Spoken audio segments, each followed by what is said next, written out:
Okay, so by now all your favorite YouTubers have likely dissected the crap out of the recent Pokemon Presents, which included the reveal of Pokemon Brilliant Diamond and Pokemon Shining Pearl alongside another game called Pokemon Legends Arceus. Now, all of that said, this present did nothing short of subvert my expectations, as noted in the video I put out prior, which apparently didn't age so well. You definitely should watch that video to see the contrast and what I expected versus what actually came. However, I do think that given 25 years of very predictable behavior, no one could have really predicted what we did end up getting. Now that said, I want to discuss what exactly my thoughts are on the Diamond and Pearl remakes, the reveal of an essentially new Pokemon medium being the Pokemon Legends series, some logistics regarding the integration of an outside party to work on the previously mentioned remakes, and all of this will culminate together to discuss what I think this means for the franchise as a whole. So with all that being said, I do think this is going to be an interesting video for anyone, regardless of what your opinions are regarding what we have seen. So make sure to sit back, relax, and let's talk.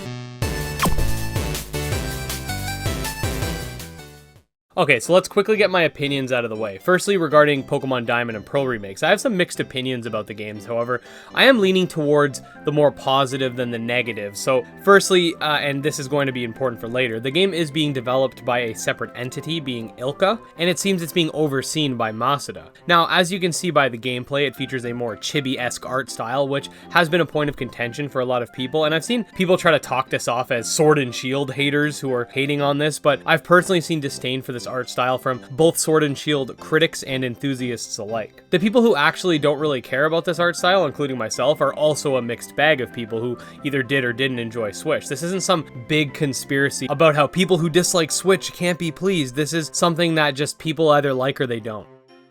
Now, I do understand the perspective. A lot of people are disappointed that they didn't use the Sword and Shield style when making the overworld, but I understand why they made the decision they did. With the recent generation of Pokemon being the most 3D Pokemon's ever been, especially with areas like the wild area, I don't think that the Sinnoh we saw in the DS would translate very well to 3D if they're trying to make it as close to the original as possible. For example, most of the towns in Sinnoh, with exceptions of course, will have a couple houses here and there, a couple buildings, whatever. Now, Sword and Shield basically did the same thing, but they got away with it by filling up the backgrounds with random stuff to make the cities seem large when in reality they weren't. So they definitely could have done the same thing with Diamond and Pearl. However, the reason I'm okay with this chibi style as opposed to the Sword and Shield style is because Sword and Shield to me felt like 2D games utilizing 3D models. The way the characters would turn around, the way battles would engage, etc. The game's characters in the overworld would act like they would in a DS or a GBA game, which works for those platforms because they're using that chibi style. Look at games like Red and Blue, Gold and Silver, Ruby Sapphire, Diamond and Pearl, Black and White. These type of games can leave more to the imagination, so when characters do very simplistic things,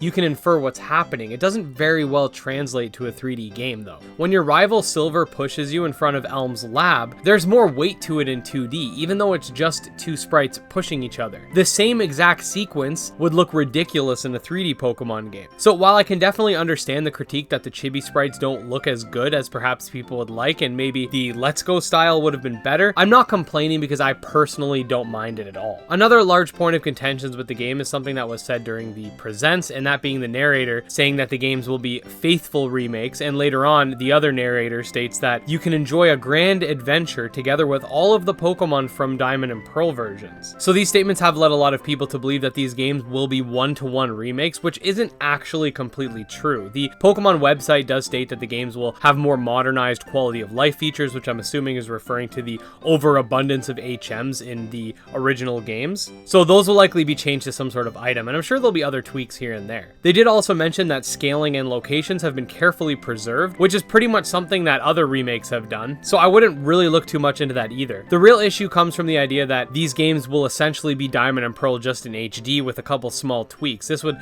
likely mean no potential Platinum episode, no Battle Frontier, no Mega Evolution, etc, etc, etc. If this ends up being the case, and yeah, that is really disappointing, and if you couple this with the phrasing regarding the availability, being that you'll be able to play with all the Pokemon from Diamond and Pearl, this makes me feel like it could end up being a watered version of the Sinnoh games, with perhaps either the original 493 that were in those games, or maybe even just the regional decks. That said, other than Let's Go, which were kind of like the second remakes of Kanto, these will be the only remakes that won't include more than the original available Pokemon, if that's the case. Fire Red had 386, Heart Gold had 493. Omega Ruby had like 712 or whatever, and yeah. Now, don't get me wrong, Diamond and Pearl were solid DS titles and good games for their times, but they could really use the same treatment as the other remakes. But again, we don't know, so I am being cautiously optimistic about it. Now, alongside these games, we had the reveal of Pokemon Legends Arceus, and I've got to say, despite the textures and some of the models looking what a lot of people are saying not so good, I personally think it looks okay. I've never been a big graphics guy, so it doesn't bug me. We haven't been shown any pop-in issues yet, and the game has been lacking NPCs, which I'm assuming is because it's early development, but so far to me, it looks fine. The game is an open world ARPG that has you set in the old Sinnoh region, with you being the one responsible for putting together the Pokedex. Now, obviously by the title of the games, the main legendary will be Arceus. Now, the game does still feature turn-based battles, but it has a few caveats, with the game's encounters being more seamless and the character being able to roll for some reason. I'm assuming maybe it's like Kindred Fates, where you can get attacked by the actual monsters themselves. I will say though that the game does seem to pay a little more attention to detail. For example, creating that special Pokeball to represent the times in which the games take place. This may seem like something simple or insignificant to some, but attention to detail is really important, as all these little types of things add up. I could imagine them just using regular Pokeballs and saying, whatever. Like, that's something that they would do, but at least they did go that extra step, so that's a positive on their part. From what I've seen so far, I don't expect this to be the biggest revolutionary thing that ever happens to the Pokemon franchise, but I am cautiously optimistic, and I'm glad that they're actually willing to take real risks. The only big change we've ever seen in Pokemon was in Gen 7 when they added island trials, and those were basically just like gyms. Like, it's still a little, breadcrumb fetch quest where you have to go from point A to point B X amount of time so you could fight the League. Like, Sun and Moon sort of changed it up by having boss battles, but it was very safe. Whereas this is a complete change to the entire formula as a whole. So even if the game doesn't end up being what everyone's expecting, I do gotta give them kudos for actually changing it up a little bit. So with the franchise as stagnant and terrified of taking any meaningful risks as Pokemon, especially in the main series, this came to a complete shock for me and others. Yes, the Pokemon seem to be using the same models, and we don't get enough of a good look to see what Pokemon scaling is like, but it's definitely a step in the right direction for the franchise. I've seen some criticism about the game still having turn-based battles, and I disagree that it should adopt real-time combat, as the turn-based battles are integral to what the core Pokemon formula is. While changes and innovations are good, this could destroy competitive play and limit the monster roster even further. This would be okay for a spin-off, but it looks like this is actually the direction they want to go for the main series. As of right now, I don't have any complaints about the Legends title other than what I mentioned, and I'm quite excited to see how the game progresses, and again, cautious optimism. Alright, so those are in short my thoughts of the reveals, and now I want to discuss why this is such a big change for the franchise in my opinion, and a step in the right direction as I've stated. So firstly, they're bringing in outside help to create the Diamond and Pearl remakes, and despite my fears that the games may end up being watered down, I will say that utilizing another company with Game Freak's oversight is a good idea.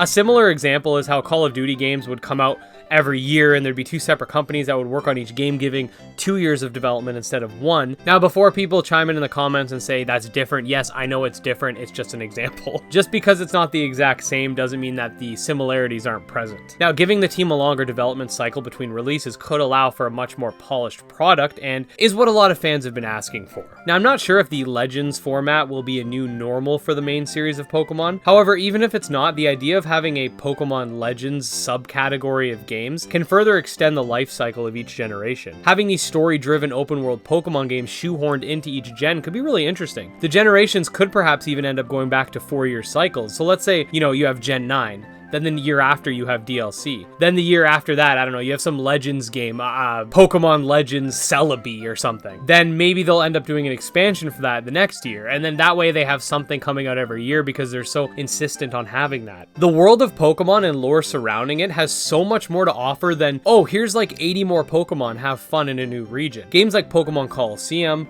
XD, the Gale of Darkness, and even all the ROM hacks that don't bring Fakemon into the game are great examples of how people are hungry for Pokemon content whether or not new Pokemon are present.